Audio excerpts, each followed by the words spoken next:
JUIF کا vote, Kamran Murtaza بھی وہاں بیٹھے ہوئے تھے، وہ بھی ووٹ ان کا جو ہے وہ جسٹس منصور شاہ کے حق میں تھا۔ جسٹس منصور شاہ کا انہوں نے اس کے نام کی توثیق بھی کی تھی، انہوں نے کہا کہ میرا ووٹ جسٹس منصور شاہ کے لیے ہے۔ تو بلاول بھٹو یہ بھی کہہ چکے ہیں، بلاول بھٹو یہ بھی کہہ چکے ہیں کہ پاکستان ان کی جماعت کے اندر، ان کی جماعت کے جو برین ہے ان کے اندر یہ سوچ پائی جاتی ہے کہ ہم نے سپریم کورٹ آف پاکستان کے ساتھ چلنا ہے، ووٹ ان کا جا سکتا ہے جسٹس منصور شاہ کے لیے۔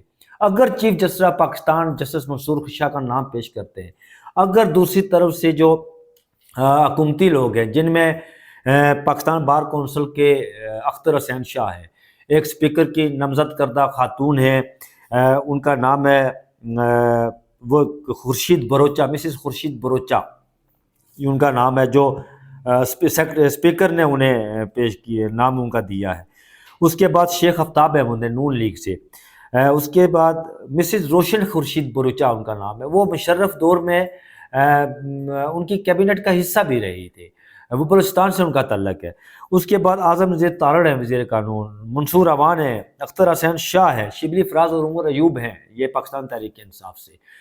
یہ وہ ممبر ہیں جنہوں نے آئینی بینچ کی سربراہ کی نامینیشن کی منظوری دینی ہے، ان کو نامزد کرنا ہے۔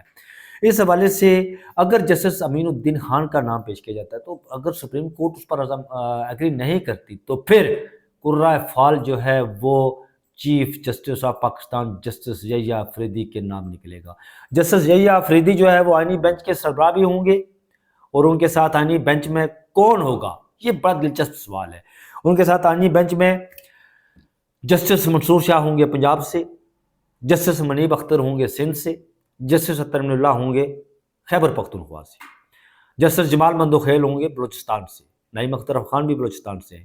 اگر چیف جسٹس خود بلوچستان سے ہیں، خیبر پختونخوا سے ہیں جسٹس یحییٰ آفریدی، تو پھر ممکن ہے کہ جسٹس اطہر من اللہ کا نام نہ آئے اس میں، کیونکہ وہ خود اس کو خیبر پختونخوا کی نمائندگی وہ ان کے پاس ہوگی۔ اگر وہ انہوں نے رکھنا ہی ہے ایک جج کوٹے سے، تو پھر جسٹس اطہر من اللہ اس بینچ کا حصہ ہوں گے، کیونکہ یہ وہ لوگ ہیں جو آئین اور قانون کی سربلندی کی بات کرتے ہیں، جو آئین اور قانون پر چلنے کی بات کرتے ہیں، جو عوام کی ول کی بات کرتے ہیں۔ یہ وہ لوگ نہیں ہیں کہ جو طاقتور کے اشاروں پر جو ہے وہ کیا کہتے ہیں انہیں کہ وہ ان پر چلنا شروع کر دیں، یہ وہ لوگ نہیں ہیں۔ یہ وہ لوگ ہیں جو آئین اور قانون پر چلنے کی پر بات کرتے ہیں۔ ناظرین، بڑا عام ہفتہ ہے۔ اب دیکھیں آئینی بینچ بن گیا، آئینی بینچ بننے کے بعد کیا ہوگا؟ آئینی بینچ کی بننے کے بعد اس میں بڑی اہم درخواستیں لگ رہی ہیں، بڑی آئینی درخواستیں لگ رہی ہیں۔ اس میں یہ جو اسلام آباد جو 6 ججز والا معاملہ ہے یہ بھی آئینی بینچ کے پاس جائے گا، یہ بہت بڑی اہم درخواست ہے۔ یہ قالین سے جو چیف جسٹس قاضی فائز صاحب اسے دبا کر قالین کے نیچے چلے گئے تھے نا، تو چیف جسٹس یحییٰ آفریدی نے حلف اٹھانے کے بعد اسے قالین سے نکالا ہے۔ یہ 6 ججز کے خط کا معاملہ جو فل کورٹ اجلاس ہوا تھا اس میں بھی اس کی ڈسکشن ہوئی تھی، اس میں بھی یہ ڈسکس ہوا تھا، یہ معاملہ زیر بحث آیا تھا، اور پھر وہ قالین سے نکالا گیا ہے، اور اسے قالین سے نکال کر اسے دھول مٹی صاف کر کے اسے چیف جسٹس کی میز پر رکھا گیا ہے۔ اور پھر سب سے بڑا 26ویں آئینی ترامیم کے خلاف انبار اکٹھا ہو گیا ہے جی سپریم کورٹ میں درخواستوں کا، وہ بھی معاملہ ہے، وہ بھی معاملہ لگنا ہے۔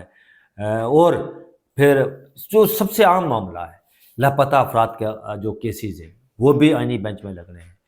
اس کے بعد جو سیولین کا ٹرائل ملٹری کورٹ میں جو کسی سمت وہ ایک دفعہ وہ جسٹس امین الدین خان کی سربراہی میں بینچ بنا تھا، اس کے بعد وہ بالکل چیف جسٹس قاضی فائز عیسیٰ صاحب نے خود بلوچستان سے ان کا تعلق تھا، سب سے زیادہ مسنگ پرسن بلوچستان کے ہیں، وہ تو اس کو چھوڑ کر ہی چلے گئے، انہوں نے نام تک نہیں لیا۔ وہ کیسے نام لیتے کیونکہ وہ ان کی جب وہ نام آتا تو وہ کانپ جاتے تھے نا، تو پھر وہ نام کیسے لیتے؟ اس لیے یہ معاملہ بھی آئینی بینچ کے سامنے لگے گا، بہت اہم کیسز لگنے جا رہے ہیں۔ اب جسٹس منیب اور منصور شاہ کیوں ہوں گے؟ کیونکہ سندھ سے جسٹس منیب اختر اور جسٹس احسن عزیز رضوی کے درمیان مقابلہ ہے جی کہ ان میں سے کسی کو ایک کو بینچ میں شامل کرنا ہے۔ تو ناظرین، آپ کو پتہ ہے کہ justice Munib Akhtar one of the best جج مطلب اس وقت جو ہے سپریم کورٹ میں کانسٹیٹیوشن کے حوالے سے ان کی بڑی گرپ ہے آئینی معاملات پر. اور آپ کو یاد ہوگا کہ جب پریکٹس اینڈ پروسیجر ایکٹ کا جو فل کورٹ اس وقت سماعت کر رہی تھی، جو سابق چیف جسٹس قاضی القضاء سیاہ رو جج قاضی فائز عیسیٰ نے 3 دن جو ہے وہ اس کی سماعت 3-4 دن سماعت کی، صبح سے لے کر شام تک میراتھن لائیو ٹرانسمیشن ہوتی رہی. اس میں جسٹس منیب اختر بار بار ایک سوال اٹھاتے تھے. میں آپ کو ان کے آئینی معاملات پر کتنی گریپ ہے میں وہ بات کر رہا ہوں، سمجھا رہا ہوں آپ کو کہ وہ بار بار یہ سوال اٹھاتے تھے کہ master of the roster supreme court کا کون ہوگا. یہ سپریم کورٹ کا اختیار ہے کہ وہ اپنے رولز خود بنائے. یہ نہیں ہو سکتا کہ ہم جو ہے اپنے اختیارات جو ہے وہ پارلیمنٹ کو دے دیں. اس وقت بھی انہوں نے کہا تھا کہ اگر ہم اپنے اختیارات پارلیمنٹ کو دیتے ہیں تو پھر یہاں پر جو سیاستدان ہیں وہ گھس کر بینچ بنایا کریں گے.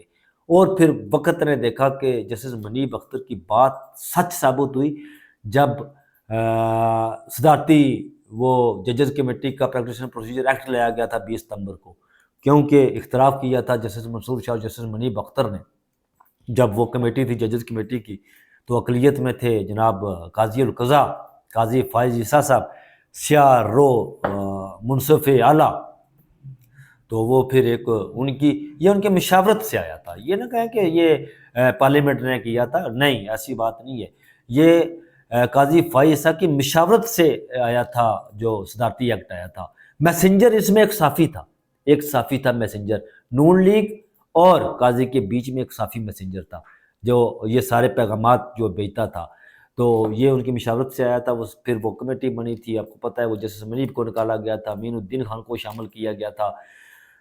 تو میں بات کر رہا تھا کہ جسٹس منیب اختر کی آئینی معاملات پر بڑی گرپ ہے. وہ باتیں آج ان کی وہ 1 سال جو پہلے باتیں کر رہے تھے وہ ان کی باتیں اب سچ ثابت ہوئی ہے. وہ 20 سپٹمبر کو بھی سچ ثابت ہوئی تھی. اور جب یہ 26ویں آئینی ترامیم جو نام نہاد بنائی گئی تھی جس میں بینچ کہ وہ تشکیل آئینی بینچ کیسے بنیں گے، کیسز کہاں لگیں گے، جج جو پارلیمنٹیرین ہیں وہ گھس کر جو ہے عدالت کے اندر اپنے بینچ بنوا رہے ہیں، کیسز بنوا رہے ہیں، وہ بھی باتیں ان کی سچ ثابت ہوئی، وہ ساری باتیں سامنے آئی. تو ناظرین یہ ہفتہ بڑا ہی امپورٹنٹ ہفتہ ہے. 5 تاریخ کو یہ اجلاس ہو رہا ہے، 6 تاریخ کو پھر روٹین کے کیسز ہوں گے، 7 تاریخ کو ایک اور بڑا جو چیف جسٹس آف پاکستان نے بلایا نا ATC ججز کو فائلوں سمیت کہ آپ حاضری دیں، ہمارے پاس آئیں. یہ بڑا اہم نقطہ ہے. اس کو آپ ہمارے دوست بہت سارے اس نقطے کو لے کر جو ہے نا وہ اس کو لائٹلی لیتے ہیں. لائٹلی نہیں ہے یہ ملک میں ملٹری کورٹ کی بات ہو رہی ہے نا، ملٹری کورٹ بنانے کی. تو یہ وہ نقطہ ہے کہ جو سپریم کورٹ آف پاکستان اس کو بند کرنا چاہتی ہے کہ ملک کے اندر ملٹری کورٹ نہیں بنے گی، کیونکہ ان کا زور ہے کہ یہ جو ATC عدالتیں ہیں یہ کام نہیں کر رہی، یہ مجرمین کو سزا نہیں دے رہی، ان کا ٹرائل نہیں کر رہی. اسی لیے چیف جسٹس آف پاکستان نے انہیں طلب کیا ہے ججز کو کہ آئیں فائلوں سمیت ہمیں بتائیں آ کر. اور جب وہ بتائیں گے نا تو پھر وہ انہیں انسٹرکشن دے گے کہ آپ نے اتنے عرصے میں جو اس کی ٹائم لمیٹیشن ہے 2 ماہ، اس کے اندر اپنے فیصلے کرنے ہیں.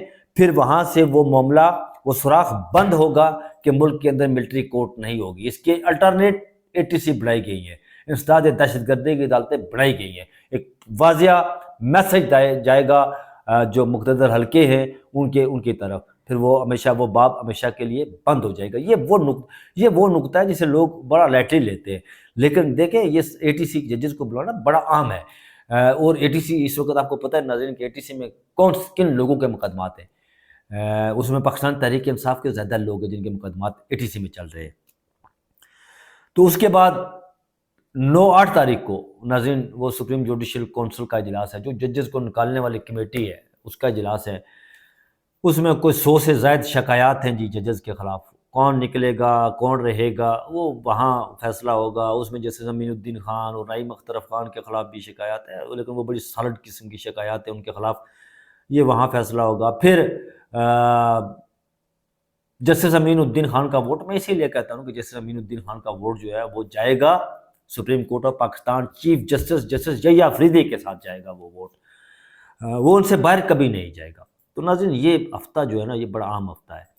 امید ہے ہمیں کہ یہ 77 سالوں سے میں کتابیں ناظرین سن کر اب تو ظاہر ہے میں کتابیں book reading is my favourite hobby, کتابوں کا مطالعے کا مجھے بڑا لپکا ہے، میں کتابیں پڑھ کر جو ہے نا وہ ہسٹری میں نے پڑھنی شروع کی ہے جی 47 سے، اس سے پہلے بھی جو انڈین انگلو ہسٹری ہے وہ پڑھی ہے میں نے، یہاں پر کیا کیا معاملات ہوئے، اگر سچی بات محمد علی جناح کے حوالے سے کہے یا علامہ اقبال کے حوالے سے کوئی بندہ بات کہے تو پھر اس معاشرے میں جینا بڑا مشکل ہو جاتا ہے۔